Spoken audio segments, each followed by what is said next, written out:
Hello, this is Julian with Coffea Reviews, and today we'll be reviewing the Velo NX Natural Processed Panama from Coffea Circulor.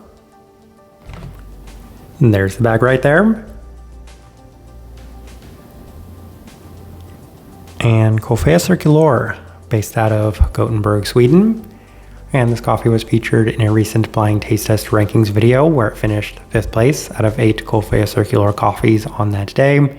And truth be told, that placement was a little disappointing, given that this coffee was one of 2 big catalysts for that Coffea Circulor purchase, as I had never had any of Coffea Circulor's Hacienda La Esmeralda coffees in the past, so the expectations going into that blind taste test were pretty high. So it'll be interesting to see if this coffee improved from that initial placement, as this right here is day 47.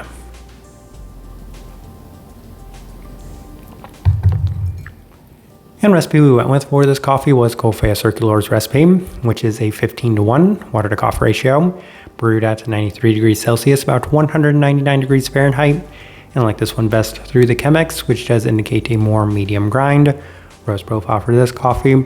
As mentioned in our recent Coffea Circulor reviews, the profile of the coffees that we are reviewing for them is a little bit more reminiscent of the earlier experiences that we have had with Coffea Circulor, which in the past we've described as being on the moderately light side of things, and this coffee is no exception to that as well, as this one was much more in line with those experiences as well. So for that reason, we can say that this one also skews on the moderately light side by most standards and metrics. With all that out of the way, let's go and start discussing this coffee. Day 15, blind taste test day. And what stood out about this coffee initially was that it had a little bit more brightness than expected, with a nice level of cleanliness for a natural processed coffee. That being said, it is a natural Panamanian geisha, so the expectations in terms of cleanliness are higher than that of other natural processed coffees. Outside of that, the listed grape quality is the most dominant characteristic, as it does skew on the slightly heavier side of things, but even then it was a decent start nonetheless.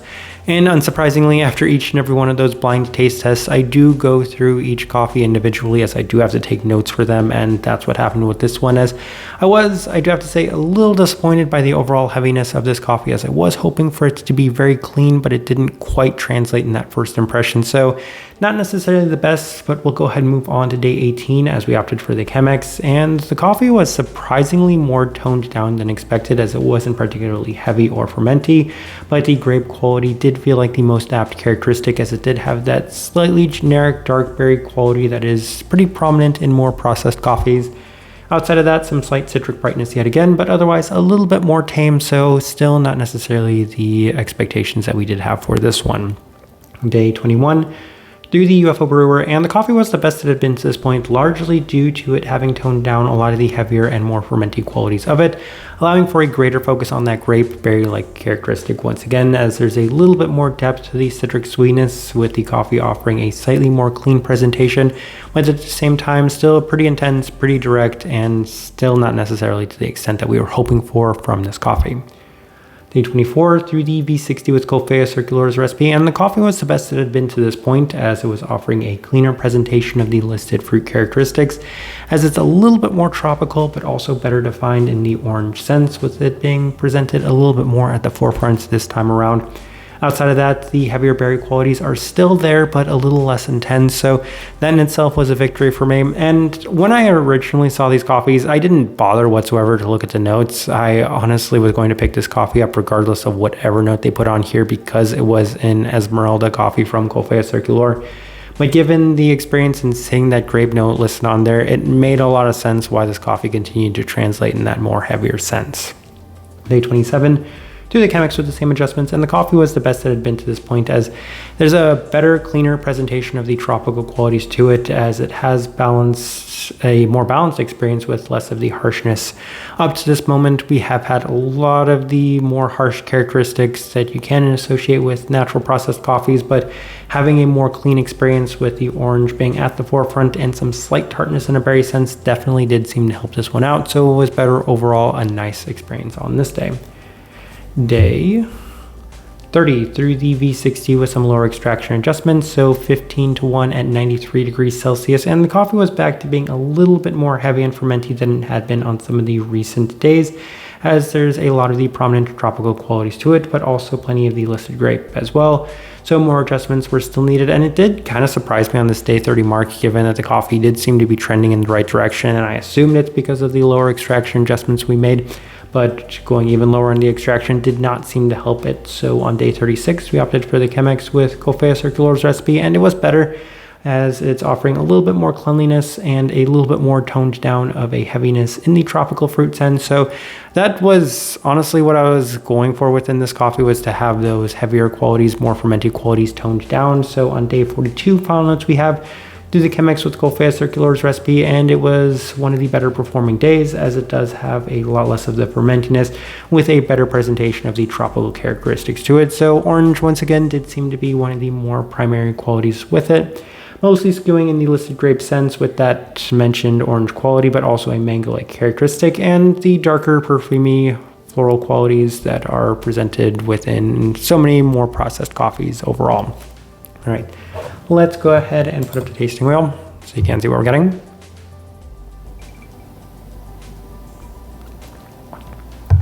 And we have quite a few level 4s. Let's go through those. We'll start with the finish level 4.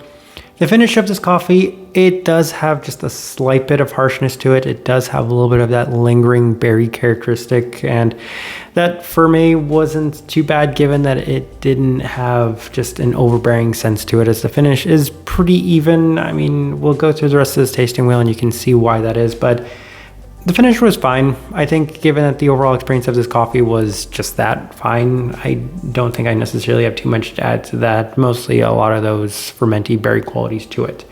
Sweetness level 4.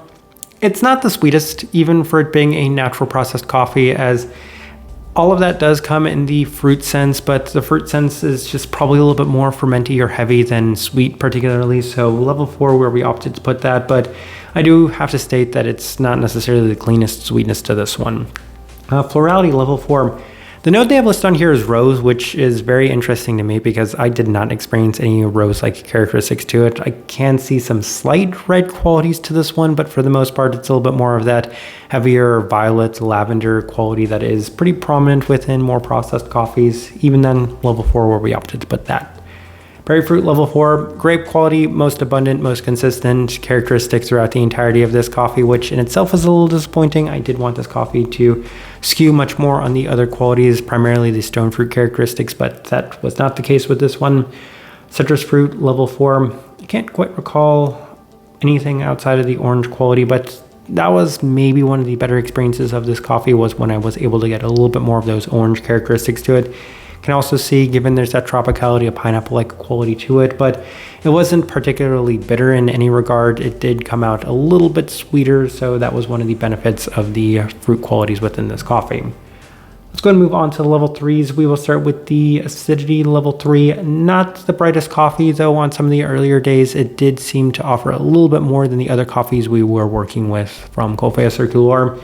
I do have to say, at the end of the day, it did score higher than the other ones we'd reviewed recently, the Alo Bembe as well as the Kaburi, in terms of the brightness, but it settled at that level 3 mark. Most of the days I can say was a little bit higher, close to that level 4, but by the end it just seemed to even out. Stone fruit level 3, mentioned some traces of the mango characteristics. That's some more tropicality to this coffee, but not overly well defined or intense or even consistent to the point where it would be justified at the level 4 mark.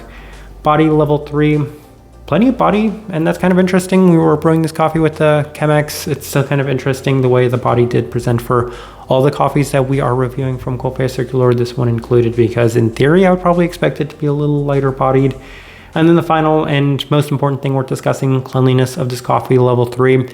I don't think it ever had the potential to score level 4, and I mentioned even in the Alo Bembe review that it's not too often that Coffea Circulor's coffees are hindered by fermentiness or heaviness, but that was the case with this coffee, as it definitely was the processing was noticeable enough to the point where it was not ever going to be my favorite natural processed coffee. You're going to be feeling it regardless of what sort of adjustments you did make to this one, so level 3 is where we opted to settle on that. Outside of that, though, as I'm looking at this tasting wheel, I do think it is a pretty good representation of what I was getting from this coffee. All right, so my overall thoughts and impressions of this coffee.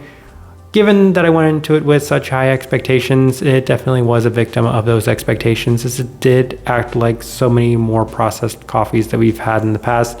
And given that this is a very high-end processed coffee, I was still hoping that it would be able to get past the heaviness and fermentiness to the point where it would have a very clean, beautiful presentation, as there have been some more processed Panamanian geshes that we've reviewed this year that have been lovely, and they've scored the level 4 for cleanliness. And given that this one could not reach that mark, it's not surprising that it wasn't my favorite natural processed Panamanian coffee. But I do like the fact that it does go to show that there are plenty of coffees from some of my favorite coffee roasters that I don't enjoy, as this was the case. And it's a producer that I've had such tremendous success with throughout my entire life, and a coffee roaster that I've had such tremendous success with my entire life. But even then, if the processing isn't right, if the way that it translates isn't in line with my own preferences, then even then the combination of the two can lead to a coffee that I wasn't necessarily the biggest fan of. The type of person I would suggest this coffee to, I think it still does skew on the more processed coffee drinker, given that the berry quality is pretty abundant. That grape quality is going to dominate the entirety of the experience on this one. And outside of that, you're able to get traces of other enjoyable characteristics. So the citrus presenting a slightly sweeter sense did seem to give this one a little bit of depth and some enjoyable experiences.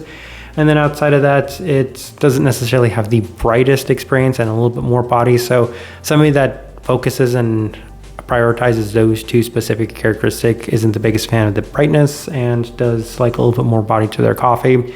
At the end of the day, it's still a little cleaner than your average processed coffee, if maybe not to the extent that you might hope. But those are probably the highlights of this one. Best things I can point out, the best direction I can point somebody towards on this one, and also the best way I can leave this review. If you by chance had an opportunity to try this coffee, I'd love to know your thoughts and impressions of it as well. If you're enjoying the content, give this video a like, subscribe if you're not already subscribed. This right here has been a review of the Velo NX Natural Processed Panama from Coffea Circulor. Thank you for watching.